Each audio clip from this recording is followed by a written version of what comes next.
Welcome back to the Maximum Lawyer Podcast. I'm Jim Hacking. And I'm Tyson Mutrix. What's up, Jimmy? I'm ready to go. I've got some legal things that I want to talk about, ways that people can make their firm run better. That's what we do here at Maximum Lawyer. We help law firms grow and improve and do better. And who better to talk over these kinds of topics than you, Tyson Mutrix? My homeboy. What's up? We, we sounded so dorky this morning, but I'm good All with it. good. I'm feeling We're, it. we're generally dorky. Yes, that's all That's good. So, figured. uh, what's new in law firm land, Tyson? We are nearing the end of our big project when it comes to our system overhaul. So that's what's new. It's not done, but it's very, very close. And so we're actually gonna our quarterly meeting is on the 20th. And we're going to roll it out soon. And then we're going to start to do some more testing, and it's pretty. I don't know. We're pretty excited. What about you? Had a very interesting yesterday. We were interviewing a couple potential HR managers, and the last guy to come in, he had to wait about an extra 10 minutes, and it was very interesting because he observed some of the team members, and he's like, I think maybe they could be working a little harder. So it was quite something where he actually used the time that he was waiting for the prior interview to end, and he's just observing, and he had some comments for us. It was pretty great. That is very interesting. I I'm sure your employees don't want to hear that, but that's interesting though. Um, So let's switch to our topic today. So today we're talking about how people can make their videos and their social media more engaging and less boring. I think this is a really important topic. It's something you had texted me about a while back about the amazing things that happen when people make their videos about interesting topics that people actually care about, as opposed to your $78,000 car accident settlement that nobody cares at all about. So I thought it'd be a great topic for us to cover on today's show. yeah, so I want to read I want to give people the full context because this is the text exchange. So I text you, I said, here's a question. And this was weeks ago. And I said, here's the question. If we created videos that focused more on entertainment than on the legal side of things, would this lead to more clients? And you said, sounds like a good podcast episode. And I don't know if I want to use the person's name in this. You can tell me if you think it's okay, but and you No, I don't said think like yeah, I don't think you need to. you said like blank's show and whatever goofy blank has been up to. um, so it's an interesting thing because I'm going to use one example, and then I'm not because it's not the example I was thinking of though. Whenever I sent the text, so Brown and Crouppen in St. Louis, they're the big volume firm. They do this show where they go to like a restaurant and they have this chat, and it actually has a lot. They get lots of views, and but but the question really is, does that lead to clients? And but really, what I was more thinking of is not necessarily that type of a show. That's an example of entertainment. I was thinking more of the TikTok lawyer, like those types. Are those effective? Like if we were to create entertainment or entertaining content, is that more effective at conversion than your typical what's the statute of limitations of an injury case in Missouri type of a video? You know what I mean? Sure, sure. And I don't think most law firms can, at the stage we're talking about, pull off lawyers at lunch kind of a show. I think that's a pretty big endeavor where you have sound people and camera people and all that stuff. That's probably a big ask. So I think that you're narrowing it down is really helpful.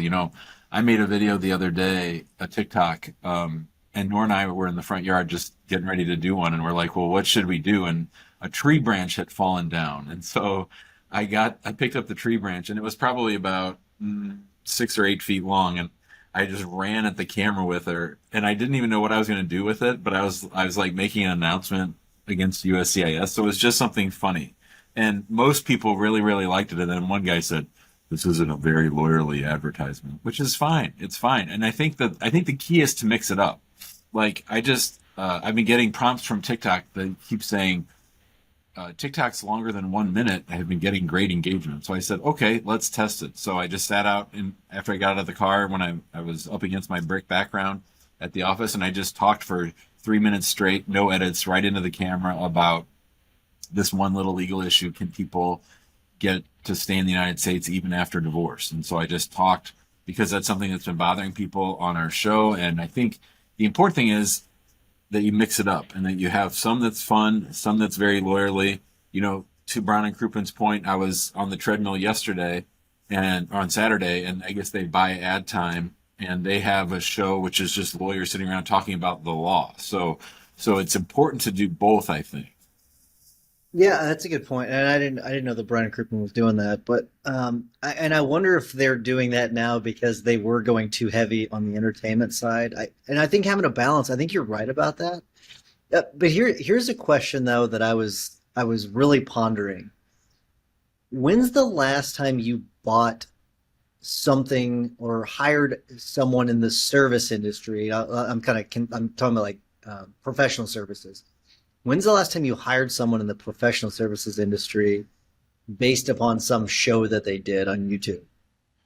Well, I really think that that's putting a lot of weight, a lot of baggage on your content. And I think that's really a dangerous mistake to make because you don't ever want your sales letter or your landing page or your TikTok or your one video to have to carry that much burden. What do I mean by that? What I mean is that you don't have to go from the actual video to sign up right away. And that's not a good way to think about it because what you really want to do is to breed familiarity. You want them to get used to you. They want to get used to your voice, used to your passion, used to what's important to you. And if you think you're going to be able to hit a home run and create this awesome piece of content that's going to make the floodgates open and people come running to your office, money in hand, saying, "Can I please hire you?" I think that's just a really bad mindset. I think what you're looking for much more are walks and singles, little bitty successes, that sort of repetition, and like I said, familiarity, and that's where I think it comes in. Now, the other thing I think that's important based on your question to think about is we are not our clients. We are not. I mean, we might be, but the majority of people that I want to talk to right now are between 20 and 35. They're about to get married or they just did. And they are consuming TikTok in a much different way than Amani and I watching Netflix at 9 o'clock at night before we go to bed. Yeah, I think you raise a good point because my thought is and whenever I initially sent that text to you was I'm thinking, okay, you're part of the issue is getting the eyeballs, right? Like there's a multi-pronged issue with this, right? And it's an issue to solve. It's a problem to solve. Where what we're wanting to do is we want to lead them down the path where they're wanting to hire us at some point. It doesn't have to be right then. So, okay, so you're getting the eyeballs with the entertainment, okay, and then you're getting that familiarity. So they're becoming familiar with you, and then as you sort of guide them down the path, you mix in the legal knowledge that you're talking about. That way that they're aware of you. So now that they remember you because of the entertainment standpoint, they know about you as an immigration lawyer because of the immigration that you've sprinkled into it. And then whenever that time comes, they know how to reach you. Now, I guess they don't necessarily. I think that is the element that I feel like I'm sort of missing. I'm trying to figure out where do you fit in the call to action? Where does that fit in? Because you've got this really good sequence where like if you and I have a bunch of videos, your videos way outperform my videos. And I think that the key difference between a lot of your videos and my videos is that yours are more entertaining, to be honest with you. Like mine are legal heavy, yours are entertainment heavy. Yours get a lot more eyeballs than mine do. I think we both do decent when it comes to conversion, but I'd say that your conversion's way better. So where do you fit in that conversion part? So you're asking about the right hook. So Gary Vaynerchuk's book is a jab, jab, jab, right hook. And so The right hook is the part that people really don't like. They don't really like the ask. And I really struggled with this for a really long time. I spent a lot of time talking to Dean Jackson and listening to him and Joe Polish talk about, when you make that ask for the conversion, that, especially introverts like me, that really causes some anxiety, right? And so to me, you have to sprinkle it in, but always now you want to be what I call sideways selling. I don't know where I picked that up, but everybody is so done with the overt selling that you have to give away your best content, give away your best content, not fluff, not crap, like give away your best content, give away your best tips, and say you have to honestly believe in your heart or it'll come through. I'm going to give this away. And 90% of the people who watch this are not going to hire me. They might try to do it themselves. They might go with somebody else. But for the 10% that do hire me, they're going to know that I know my shit. Like when I shot that TikTok this morning, I talked for 2 minutes straight, no edits. I know my stuff. I know what I wanted to say. And it's going to resonate with people. It's going to resonate with the right people, that this guy knows what he's doing. And so I think that when it comes to asking for the hook, when given the hook, you have to weave it in there. And you also have to make it so that you're omnipresent and people know how to find you. Like, you don't need to be totally overt about it, but I do have a call to action at the end of every one of my videos. And it's not call me and hire me. It's, if you're thinking about calling it and hiring us, that's fine. But also I have all these other things that you can do. You can join our Facebook group. You can subscribe to our YouTube channel. You can come on my Immigration Answers live show where I answer people's questions 3 or 4 times a week for an hour for free. There's things for people to do that is not, hey, let's get into bed together. It's, hey, let's go have coffee. All right, let's have fun for a second. You and I like having fun. All right, I'm going to give you a topic for immigration, maybe a question. You do a quick TikTok cut, right? And with your call to action at the end. You go with that? Yeah, I don't really do a lot of call to actions on TikTok just because it's so short, and I think that that's dangerous. But for YouTube, I can. Okay, YouTube. Okay, let's do it. Let's YouTube. This is going to be the video of the YouTube. So I have a girlfriend that is in India. I want to bring her to the States. My question is that I'll give you an easy one. How much is it going to cost me to get my girlfriend from India to the United States? No, let's do this. Let's say this. I want to bring my girlfriend to the United States, but I'm not yet divorced from my spouse. Okay. All right, even better. All right, juicy. That came up on the show the other day, right? So, oh, fantastic. All right, good. All right. Can I bring my girlfriend to the United States when I'm still married to my soon-to-be ex-spouse? Hi, I'm Jim Hacking, immigration lawyer practicing law throughout the United States, out of our offices in St. Louis, San Diego, Washington, D.C. In today's video, we're going to talk about that thorny issue of, I'd really, really like to sponsor my girlfriend to come to the United States, but I'm still married. So then I would talk about what you have to do to get divorced. USCIS will not allow you to file any applications unless you are legally divorced. Now, you'd be surprised how often people fall into the trap of thinking, well, I can file for my fiance even though my divorce is not yet final. This is a case that cannot be approved, and it might not get caught right away. You might not get caught until it gets to the embassy, but at some point somebody's going to figure this out, and your fiance's case is going to be dead on arrival. You're going to lose all your time, your effort, and your money, but most importantly, you're going to lose that heartache of separation that's going to be twice as long because you didn't do things properly. So, we've handled cases like this all the time. If you are thinking about hiring us or would like to hire us, feel free to give us a call, 314-961-8200. If you are not thinking about hiring us, we have tons of great free resources for you. You can join our Facebook group. It's called Immigrant Home. We have 10,000 immigrants in there. We're talking about the immigration process every single day. It doesn't cost a thing. You can post questions. Sometimes people answer and they talk about processing times, how long cases take at certain embassies.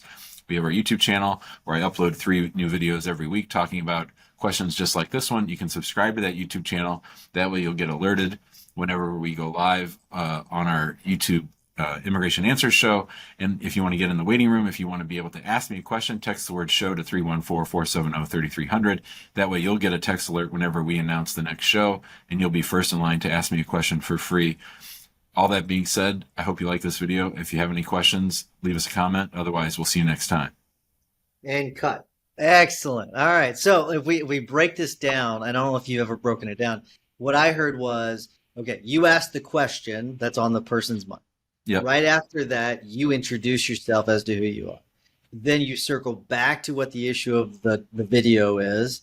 Mhm. So you kind of talk about the what the legal question I is. highlight the fear and the problems. Okay, the fear and the problems. Then you get into sort of what the conclusion would be, and then you get into the call to act. Or actually, not, before you get to the call to action, you actually say you say these are the cases that we handle every day. Yeah, so you show you what is it? You show authority is what you're Mhm. doing, and then after you've shown authority, you are giving your call to action. But it's more. It's not. It was not a very. You did give the phone number at one of them, but then you did give that two prong. If you're looking to hire someone now, gave the call to action. If you're not, you want other videos, go over here to this. So you did give them different channels that you gave them different off ramps, I guess is the way of putting it. So you gave them different off ramps, which I think is a really kind of a cool way of doing it. Because mine are usually here's the call to action, Here's the and I contract. don't. Sign, bitch. Yeah, so it's funny because like if I were to break mine down, it's question, conclusion, call to action. It's really just kind of in your face, ready to go. Yours is more casual, kind of bring you along for the ride, which I like. Mm. All that being said, there are people who are really doing cool things on TikTok. And I think that everyone needs to understand that most consumers are sophisticated enough that if you are in enough places, they'll find you. You don't have to beat them over the head with how to find you. And that point you made about separating out the people that want to hire us versus those that just want free content, you have to say to yourself, it's fine either way. And actually, it's my marketing team and intake team that are begging me to make clear: don't call the office if you're not serious about hiring us, because we get inundated with too many people that just say, I'm in India and I want to be a citizen tomorrow, and they don't really have a plan. So we really are trying to segment out and try to. And what I say is the reason I do the free show 3 or 4 days a week is to keep us from having to do free consults. So, I want to create content. I want to share the information. I want everybody to be able to understand and learn from other people's questions and mistakes. But if you're serious about hiring us, then you call, and that's really important for us. All right. So it sounds like both of us are in agreement, though, that making the videos more entertaining is the way to go. I mean, like, would you agree with that? Oh my God, that's like a total softball. Yeah, yeah. I mean, you know, it takes a while to get more creative, and you have to have sort of fun with it. You can't be too stodgy, and you don't want to be boring. And I think that's the cardinal sin of marketing, is being boring, because people are just going to scroll on past. And if you and another point that Gary Vaynerchuk makes all the time is you really need to understand the rhythm of the platform. That you really, the things that work on TikTok won't work on Instagram Reels, won't work on YouTube. It's just different. You have to actually learn and appreciate the platform. And one of the fun things about TikTok is, while your video is waiting to upload, you can watch other people's TikToks. And so some of my best ideas come from TikToks of others. So, okay, so I feel like I'm interviewing you, but it's fine. Another thing is like how this is a two-pronged question because you may be able to answer it in the in the same response. But all right, so I noticed that a lot of the successful videos on TikTok, they have like a shtick. You know what I mean? Like they've got like a thing that they do, and it's there's one guy that he's like a home improvement guy, and so he does this at the end of he's got his little thing where he throws the thing over his head. Like he's got his own little shtick. So that's part of it. Like, do you need your own little shtick? Is part of the question. The other part of it is how do you be entertaining? Like what are some things that you can do to make sure that the videos are entertaining? I noticed that yours are kind of goofy. You got your own kind of style. It's like really close, and your like face Oh, is really close to the camera. Yeah, like that. You have to like make the face of the camera. So I'd say like that's sort of your shtick. Do you think that that is necessary that you have a shtick? And then like what else could you do to make it entertaining? well, it has to be short. It has to be concise. It has to make a point. It has to be hard hitting, and people, are inundated with this stuff. So I think that I don't know that being entertaining is something that you can teach. But I think you can take solace in the fact that if one person is asking that question, like the one that you had, other people have that question. So just know that you're speaking to those other people that have that same question. If comedy is not your shtick, and you're right. I mean, there's people that have complete branding. I don't know if you remember that lady we had, Andrea Martinez, on our show. she's that pink lawyer, and she does TikTok every day, and she does stuff that I would never do, and she says things that I would never say.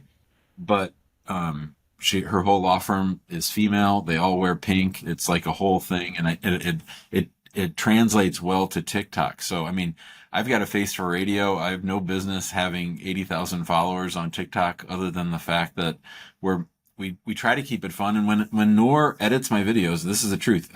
You should really think soon about having Jackson be in charge of your TikTok channel, because he knows the rhythm, he knows the trends, and he's going to be able to say, you can piggyback on other people's hot topics by making it interesting. And that's really what all those the three people we've had on our show talking about TikTok, that's what they all talked about was, writing the trends, seeing what people are watching, and being fun. Very good. All right, let's wrap it up from there. Before I do, and unless you have anything else, Jimbo, anything else you want to cover on this topic? We're getting No, close it's to. good. All right. Before I do wrap things up, I want to remind everyone to join us in the big Facebook group. Just search Maximum Lawyer on Facebook. We can also check out our YouTube channel. We do release videos on our YouTube channel, so check us out there. Make sure you subscribe and like all of our videos. And if you want a more high-level conversation, go to the Guild, maxlawguild.com. You can join us there. There's a lot of great people in the Guild sharing all their biggest, best secrets on a daily basis. So join us there. And while you're listening to the rest of this episode, if you don't mind giving us a 5-star review, we would greatly appreciate it. Help spread the love. Jimmy, what's your hack of the week? Just last week, Alex Hormozy came out with his new book. It's called $100 Million Leads. I'm about a third of the way through it on Kindle and Audible, and it's really, really good. And I've enjoyed all of his stuff. In the book itself, he's talking about, how you get people to want to buy your stuff. So it's how do you get them to raise their hand? So his first book was $100 million offers. How do you create offers that people find interesting? And now it's on to how to get them to want to buy your stuff. And then his next book is going to be on conversion. So I think a lot of people go sort of too crazy about Alex Hormozy, but I think he's really smart. And I think that it's a good place to start if you're starting from scratch. There are some new concepts he has in there, but it's all good stuff. Yeah, I agree that people do go too far with him a little bit, but it's because they take one little nugget of what he says and then they stretch it a mile. I think I agree with you. He's super smart. Him and his wife are both super, super smart. And so I'm gonna check that out. It's I see that you can get the collector's edition for $100. So I'm gonna check it out. I heard it had come out. I had not started reading it, but for my tip of the week, it actually has to do with like getting your personal life organized, because when you're a small business owner, small law firm owner, your personal life bleeds into your business life and vice versa. So what Amy and I have started to do is we've used Kanban boards for the office. They're all virtual Kanban boards. We've actually taken a physical Kanban board and we have it in the office at the house. And so everything that we do, everything that needs to be done goes on a sticky note on the wall, and then we kind of move it from phase to phase. So it's a tip for people if they want to help get their personal lives organized, just create 3 columns on the wall, new task, doing and done, boom, put them on a sticky note, slap them on the wall, and then there you go. So that is my tip of the week, Jimbo. Good stuff, brother. All right, man. Great day. Have a great day. I'll talk to you later. Bye.